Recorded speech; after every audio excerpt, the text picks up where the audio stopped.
وَلَقَدْ يَسَّرْنَا الْقُرْآنَ لِلذِّكْرِ فَهَلْ مِن مُّدَّكِرٍ ان الحمد للہ وحدہ والصلاة والسلام علی من لا نبی بعدہ۔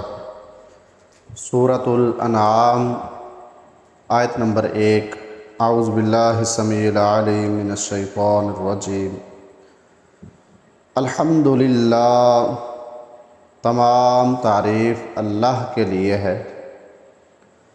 الذی، وہ جس نے خلق پیدا کیا السماوات، آسمانوں کو، والارض، اور زمین کو، وجعل الظلمات، اور بنائے اس نے اندھیرے، والنور، اور روشنی، ثم الذین کفروا، پھر بھی وہ لوگ جنہوں نے کفر کیا، بربہم یعدلون، اپنے رب کے برابر ٹھہراتے ہیں۔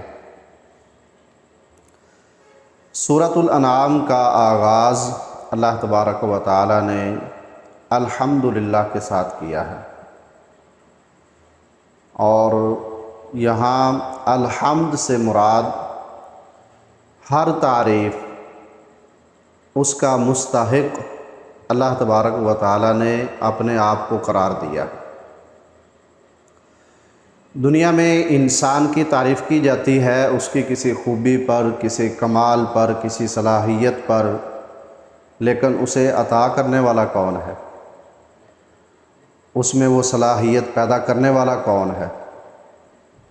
دنیا میں آپ جہاں کہیں بھی دیکھ لے، جس کسی میں دیکھ لے، جس عمل پر کسی کی ستائش کی جا رہی ہے، کسی کو سراہا جا رہا ہے، کسی کو اپریشیٹ کیا جا رہا ہے، کسی کی خوبصورتی بیان کی جا رہی ہے، کسی کی صلاحیتیں لوگوں کے ہاں اتنی مشہور ہو چکی ہے کہ لوگ اس کی تعریف کرتے تھکتے ہی نہیں، تو یہ سب کچھ ان میں رکھنے والا کون ہے؟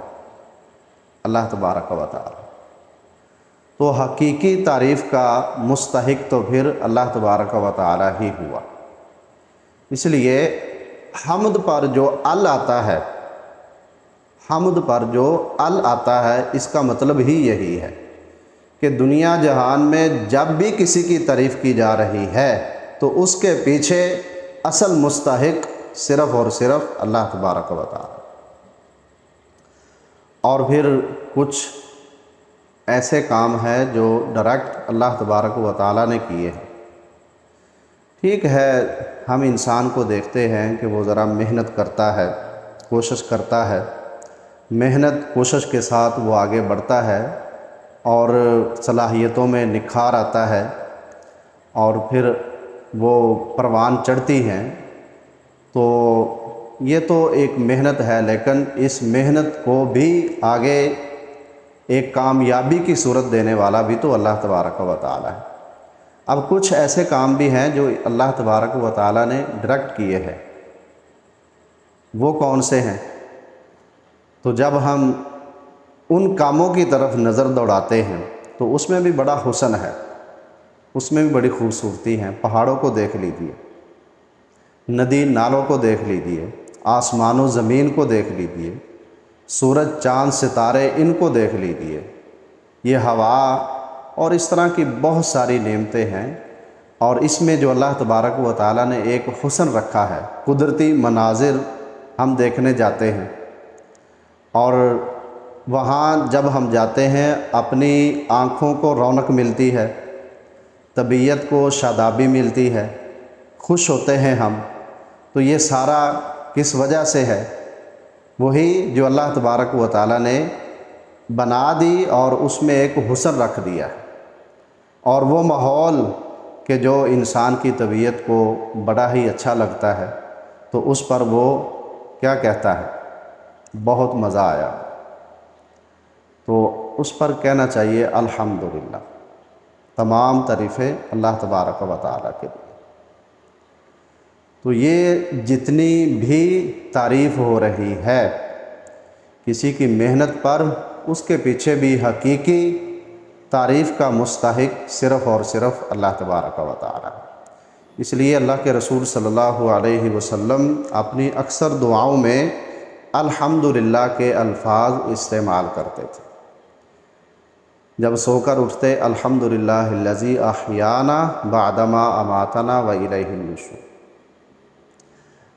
اب اس وقت انسان ایک موت کی کیفیت میں ہوتا ہے، تو موت سے پھر دوبارہ زندگی انسان کے لیے کتنی بڑی نعمت ہے۔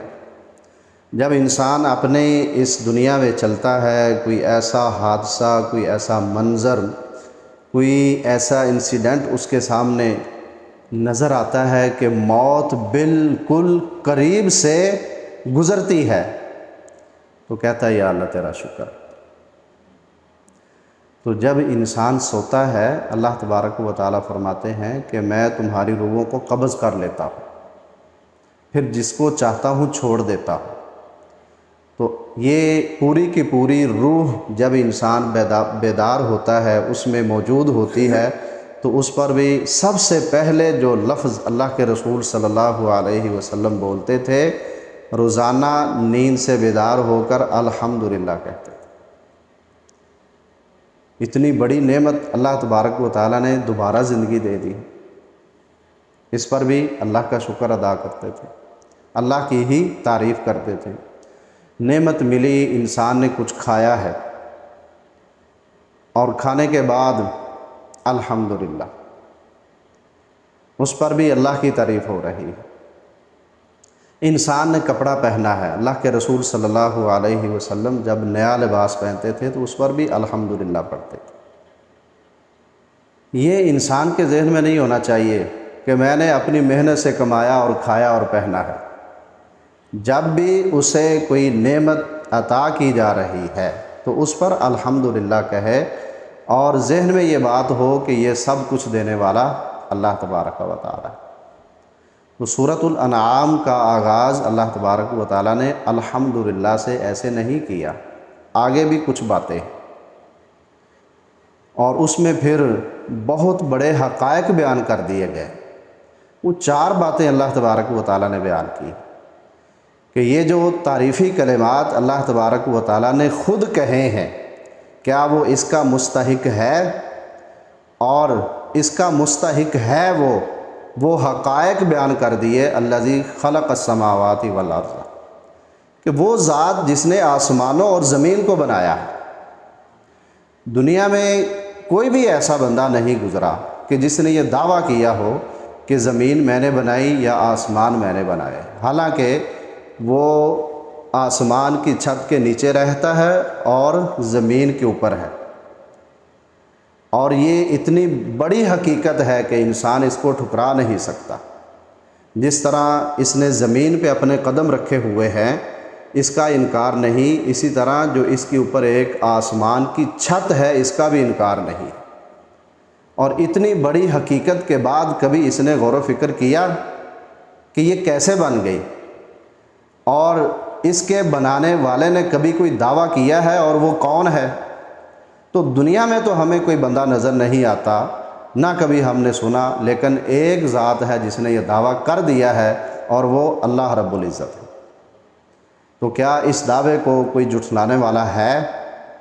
کسی نے کوئی عقل سے جھٹلایا ہو، لیکن جھٹلاتے ہیں ان کی عقل درست نہیں، عقلی علوم اور فلسفے سے متاثر ہو کر اس طرح کی وہ باتیں تو کر جاتے ہیں، لیکن ان کے سامنے جب دلائل رکھ دیے جاتے ہیں تو پھر یہ ان کے عقلی علوم بھی بھاگ جاتے ہیں، اور جو اللہ کی طرف سے ایک پختہ علم نازل ہوا ہے اس کی ہی جیت ہوتی ہے، اور ہر میدان میں وہ کامیاب نظر آتا ہے۔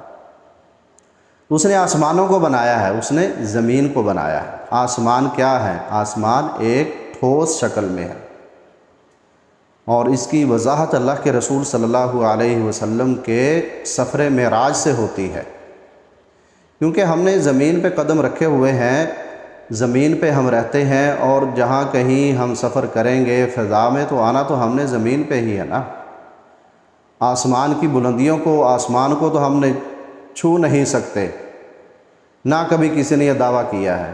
اور جو ذات انسان ہونے کی صورت میں گئی ہے وہ اللہ کے رسول صلی اللہ علیہ وسلم، اور انہوں نے یہ بتایا ہے کہ پہلے آسمان پر بھی راستے متعین ہیں، اس آسمان کو کراس کرنے کے لیے مخصوص راستے ہیں، اور ان راستوں پر بھی پھر دروازے ہیں، اور ان دروازوں پر بھی پھر پہرا ہے فرشتوں کا، اور جو اوپر سے آ رہا ہے اس کو بھی اجازت ملتی ہے تو نیچے آتا ہے، اور جو کہ نیچے سے اوپر جا رہا ہے تو اجازت لے کر ہی اس کا داخلہ ممکن ہے، اس کے بغیر نہیں ہے۔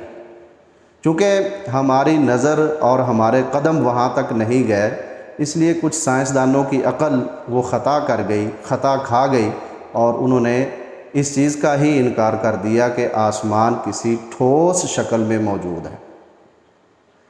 تو ایسے معاملات کے متعلق اگر تو اللہ کی طرف سے رہنمائی نہ مل رہی ہو تب بات کی جائے، اس میں تو مکمل رہنمائی ہے۔ اللہ کے رسول صلی اللہ علیہ وسلم کا جو سفر معراج ہے اس پر ساری تفصیل موجود ہے، اور سفر معراج پر جو تفصیل بیان ہوئی ہے وہ بہت ٹھوس احادیث کے ذریعہ سے ہم تک پہنچ رہی ہے۔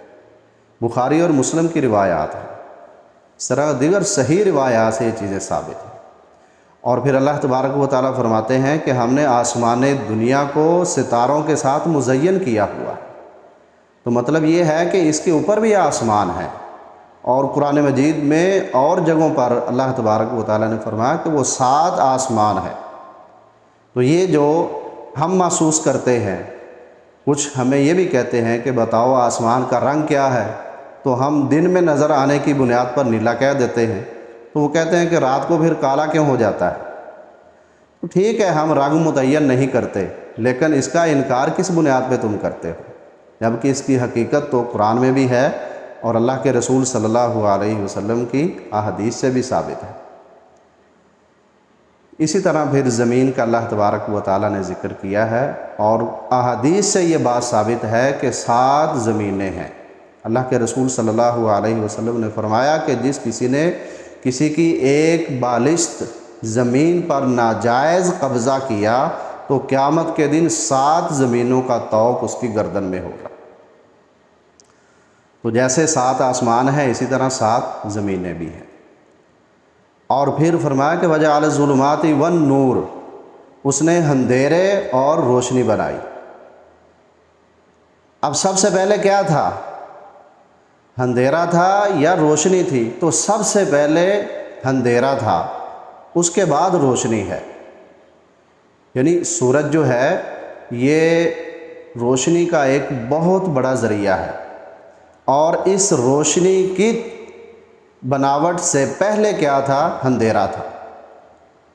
تو اندھیرے پھر کس قسم کے ہیں؟ پھر اندھیروں کا تناسب، کہیں جگہ بہت زیادہ اندھیرا ہے، کہیں جگہ تھوڑا ہے، اور پھر روشنی کا تناسب یہ کس نے مقرر کیا ہے؟ یہ اللہ تبارک و تعالیٰ نے مقرر کیا۔ اور پھر سورج کی روشنی ایسے ہے کہ جیسے ہم ٹارچ کے ذریعہ سے روشنی کسی چیز پہ ڈالتے ہیں، وہ ایک مخصوص علاقے کو کور کرتی ہے، اور اس کے جو ارد گرد چیزیں ہیں اس پہ روشنی نہیں جا رہی ہوتی۔ اسی طرح سورج کی روشنی ہے، جو چیزیں اندھیرے میں پڑی ہیں اللہ تبارک و تعالیٰ کے ہاں اندھیرا نہیں ہے، یہ اندھیرا ہمارے لحاظ سے ہے، ہماری آنکھوں کے لحاظ سے، ہماری بصارت کے لحاظ سے۔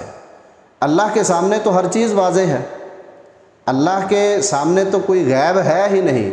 جب اللہ تعالیٰ یہ کہتا ہے کہ میں غیب جانتا ہوں، وہ ہمارے لحاظ سے ہے کہ جن چیزوں تک تمہاری پہنچ نہیں ہے یا ابھی وقوع پذیر نہیں ہوئی، تمہاری عقل دور سمجھتی ہے، تو اللہ تبارک و تعالیٰ ان کو لانے میں پورا اختیار رکھنے والا ہے، اس لیے ان پر ایمان لے آؤ۔ تو یہ جو اندھیرا ہے یہ انسان کے لحاظ سے ہے کہ اس کی دیکھنے کی بھی ایک لمٹ ہے، اور اندھیرے کی بھی ایک لمٹ ہے، روشنی کی بھی ایک لمٹ ہے۔ تو یہ تناسب کس نے رکھا ہوا ہے؟ یہ بھی اللہ تبارک و تعالیٰ نے رکھا ہوا۔ ثم الذین کفروا بربہم یعدلون، یہ 4 حقیقتیں بیان کرنے کے بعد اللہ تبارک و تعالیٰ نے فرمایا کہ پھر یہ کافر مشرک اپنے اس عمل پہ غور کیوں نہیں کرتے کہ اللہ کے ساتھ پھر بھی اوروں کو شریک کر رہے ہیں؟ کیا ان کے اندر یہ پاور ہے، ان کے اندر یہ طاقت ہے، ان کے اندر یہ اختیارات ہیں کہ وہ اس طرح کی تخلیق کر سکے، اور تخلیق کرنے کے بعد پھر اس کو مینٹین کرنا اور اس کو منظم طریقے سے چلانا، یہ تمہارے بندوں میں سے کسی بندے کے پاس اختیار ہے؟ حضرت ابراہیم علیہ السلام نے تو یہی بات کہی تھی کہ میرا رب وہ ہے کہ جو سورج کو مشرق کی طرف سے لاتا ہے اور مغرب میں غروب کر دیتا ہے، اگر تمہارے اندر پاور ہے تو اس کے الٹ کر کے دکھا۔ تو وقت پر اختیار یہ اللہ تبارک و تعالیٰ کا ہے۔ ہمارے معاملات میں اللہ تبارک و تعالیٰ نے ہمیں کچھ اختیارات دیے ہوئے ہیں، اور ان معاملات پر ہمارا کتنا کنٹرول ہے۔ ہم ہی سے ہی معاملات ڈیمیج ہوتے ہیں، ہمارے ہاتھوں سے ہی یہ گاڑیاں لگتی ہیں اور معاملات خراب ہوتے ہیں، چیزیں ٹوٹتی ہیں۔ کیا کبھی سورج ایک سیکنڈ کے لیے لیٹ ہوا ہے؟ کیا کبھی آسمان میں ٹوٹ پھوٹ دیکھی آپ نے؟ اور یہ دعویٰ ہے اللہ تبارک و تعالیٰ کا کہ ان چیزوں پہ کبھی غور تو کرو، کیا کوئی خرابی، کیا کوئی شگاف، کوئی سوراخ، کبھی کوئی ریپیئرنگ کے لیے اللہ تبارک و تعالیٰ نے فرشتوں کو لگایا ہو؟ وہ کیسا مٹیریل استعمال کیا گیا ہے، وہ کتنی نگرانی میں اللہ تبارک و تعالیٰ یہ سارے انجام اور سارے معاملات کی تدبیر کر رہا۔ ان تمام چیزوں پر غور کر لینے کے بعد نتیجہ یہی نکلتا ہے کہ اللہ ہی عبادت کے مستحق ہے، اور اس کے ساتھ یہ جو تم نے لات، منات، عزا اور حبل شریک کر دیے ہیں یہ اس قابل ہی نہیں ہے۔ تو یہ توحید ربوبیت میں چیزیں شامل ہیں۔